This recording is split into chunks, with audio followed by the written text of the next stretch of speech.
Hello everyone and welcome back to my YouTube channel. And in this video I am going to start a new chapter of class 9th economics. And the chapter name is People as Resource.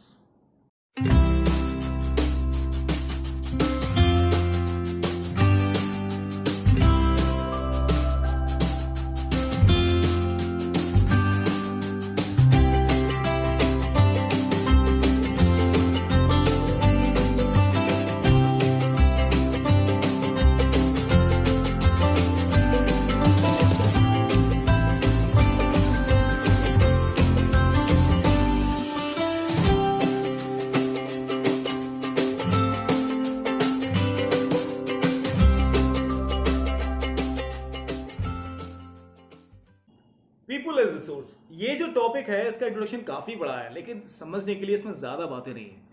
जैसे हम सब जानते हैं कि development of a country depends on the person, on the population of that country. कई बार population हमारे लिए assets भी बनती है तो कई बार लायबिलिटीज भी बनती है, लेकिन कौन सी पॉपुलेशन एसेट्स होती है, कौन सी पॉपुलेशन लायबिलिटी होती है, यही इस चैप्टर में समझाया गया है पीपुल एज रिसोर्स में। तो चलिए देखते हैं। जैसे कि हम आपसे बात करते हैं, इस समय आप पढ़ रहे हैं, you are getting better education and your parents are paying everything for you. They are paying your school fee, they are paying your tuition fee, they are paying fee for your books, pen, many of the thing. Why? Because they are investing in you. वो आप में invest कर रहे हैं for a better return in future, ताकि future में उन्हें better return मिल सके। इसका आप पढ़ेंगे, आपकी हेल्थ अच्छी रहेगी, क्योंकि हमारे जो पेरेंट्स होते हैं, अगर हमारे कोई भी तकलीफ होती है तो हमारा तुरंत इलाज होता है। हेल्थ अच्छी करते हैं हमारी, क्योंकि एक पर्सन एजुकेटेड हो तो उसके साथ उसका हेल्थी होना भी जरूरी है। और उसके बाद जब आप बड़े हो जाएंगे तो आपको स्किल्डनेस भी दी जाएगी, किसी चीज़ में पर्टिकुलर ट्रेनिंग करने के लिए भेजेंगे। जैसे बीटेक वगैरह होती है, इस सब में क्या होता है, बीटेक एमबीए वगैरह में, इन सब में आपको जॉब रिलेटेड ट्रेनिंग्स दी जाती हैं। तो इन सब चीज़ों का जो निचोड़ निकलता है ना, वो बनाता है रिसोर्स। रिसोर्स जब हम उस काबिल हो जाते हैं, व्हेन वी आर अर्निंग, तो हम बन जाते हैं एक रिसोर्स। और एक रिसोर्सफुल पर्सन जो होता है, उसका फायदा केवल घर वाले ही नहीं बल्कि सोसाइटी भी उठाती है। हर किसी को उसका फायदा मिलता है। इसे समझाने के लिए आपकी बुक में दो स्टोरी दी गई हैं। दो स्टोरी।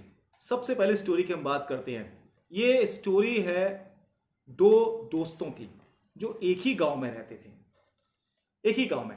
और एक का नाम था विलास और एक का नाम था साकाल, और गांव का नाम था सीमापुर। चाहे कोई भी नाम हो, हमें उससे क्या करना, हमें तो स्टोरी समझनी है। तो सबसे पहले हम बात करते हैं साकाल की कहानी की। साकाल की मदर का नाम था शीला, और इसके फादर जो थे बूटा चौधरी, वो दूसरों के खेतों में काम करते थे। और इसकी फैमिली में इसके भाई बहन भी थे। साकाल की जो मदर थी वो घर पे काम करती थी, घरेलू काम करती थी, ये बच्चों को खिलाना पिलाना, खाना बनाना, ये सब काम उन्हीं के थे। और इसके जो चाचा थे श्याम, वो मैट्रिक्स पास थे, लेकिन उसके बाद भी उनकी जॉब नहीं लगी थी। लेकिन इसके जो फादर थे वो एग्रीकल्चर लेबर थे, लेकिन वो अपने बेटे को पढ़ाना चाहते थे। उन्होंने अपने बेटे को पढ़ाया। हालांकि गांव में जो स्कूल खुला था, उन्होंने अपने बेटे को वहां भेजा पढ़ने के लिए। शुरुआत में इतना मन नहीं था, लेकिन बाद में पढ़ते पढ़ते वो आगे बढ़ा। और जब उसने भी हाई स्कूल कर ली तो उसके बाद उसके फादर ने उसे वोकेशनल कोर्स कराया, कंप्यूटर डिप्लोमा कराया। और उसके बाद जब उसे जॉब मिल गई, एक कंपनी में उसे सॉफ्टवेयर डेवलपर की जॉब मिली थी। और उसने एक ऐसा सॉफ्टवेयर बनाया जिससे उसकी कंपनी को काफ़ी फायदा हुआ, और उसे काफ़ी अच्छा प्रमोशन भी मिला, और काफ़ी अच्छे उसे पैसे भी मिलना शुरू हो गए। तो वही जो दूसरा इसका दोस्त था साकाल, सॉरी विलास, साकाल का दोस्त था जो विलास, उसकी मदर जो थी वो मछली पालन करती थी। मछली पालन, सॉरी, वो मछली को बेचती थी। वो लैंड लॉर्ड के पॉन्ड से मछली पकड़ती थी और उसे मार्केट में लाके बेचती थी। इसके फादर नहीं थे, जिस वजह से ये जो मछली बेचती थी उससे केवल 20 to 30 रुपीज घर में आ पाते थे। ये इनका जो लड़का था वो हेल्थी भी नहीं था, उसे आर्थीज की बीमारी थी, गठिया रोग था उसे। फिर उसके बाद एक दिन क्या हुआ, इसकी मदर काफ़ी बीमार पड़ गई। इनके पास इतना रिसोर्स नहीं था कि उनका भी इलाज ढंग से करा सके। वो घर पे बीमार थी, घर पे खाने के लिए कुछ भी नहीं था, इसीलिए विलास को भी वही काम करना पड़ा जो उसकी मदर करती थी। वो भी वही काम करने लगा, वो भी मुश्किल से 20 to 30 रुपीज़ है जो आगे बढ़ गए होंगे 40 या 50 रुपीज़, वो कमा के लाता था। ये दो कहानी मैंने आपको समझा दी। अब इन दोनों कहानियों से हमें एक चीज समझ में आई होगी कि यहां पर एजुकेशन ने क्या रोल प्ले किया। एजुकेशन जो होता है वो एक लाइफ चेंजिंग गेम होता है। एक सबसे बड़ा गेम लाइफ में एजुकेशन ही होता है। उसके बिहाफ पर इंसान डेवलपमेंट करता है। इस एग्जाम्पल से आप काफी क्लियर हो गए होंगे साकल और विलास की लाइफ में कितना चेंज हुआ। दोनों एक ही साथ थे, दोनों एक ही विलेज के थे, बस अंतर ये हो गया कि एक पढ़ लिख गया। तो जितना ज्यादा हम पढ़ेंगे, जितना ज्यादा स्किलनेस होंगे, उतनी अच्छी इनकम भी हमारी ही होगी। ये समझना कि ये एक इंडिया में सबसे बड़ी प्रॉब्लम बनती चली आ रही है इस बड़ी पॉपुलेशन के हिसाब से।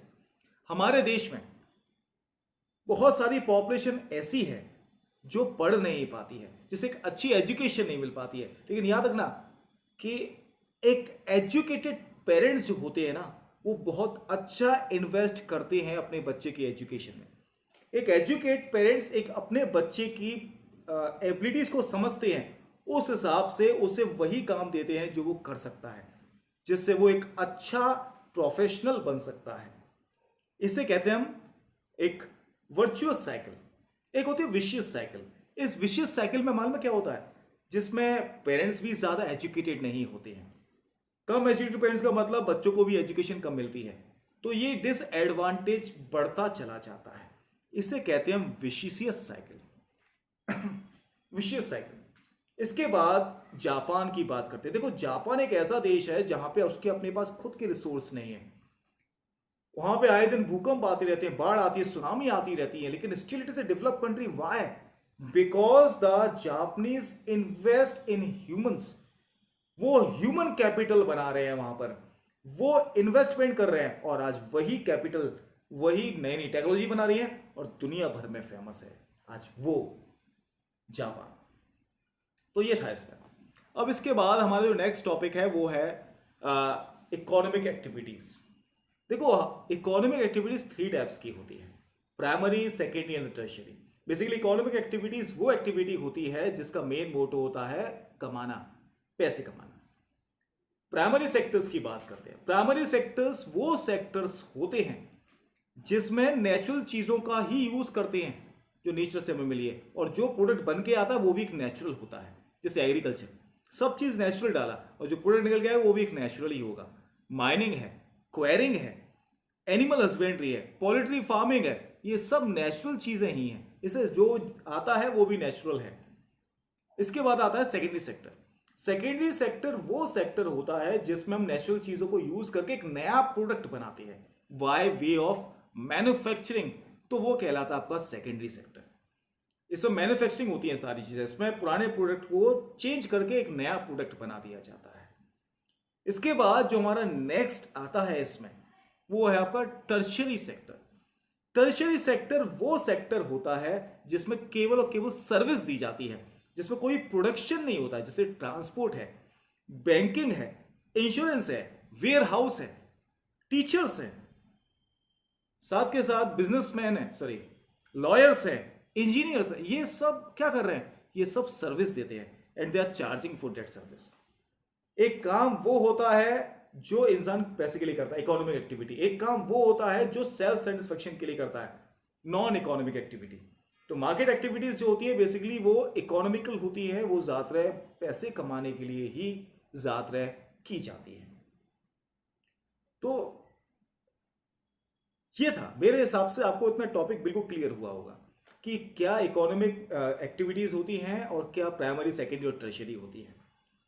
इतना टॉपिक पढ़ के देखना, and the next topic I will discuss in the next video. Till then, good bye.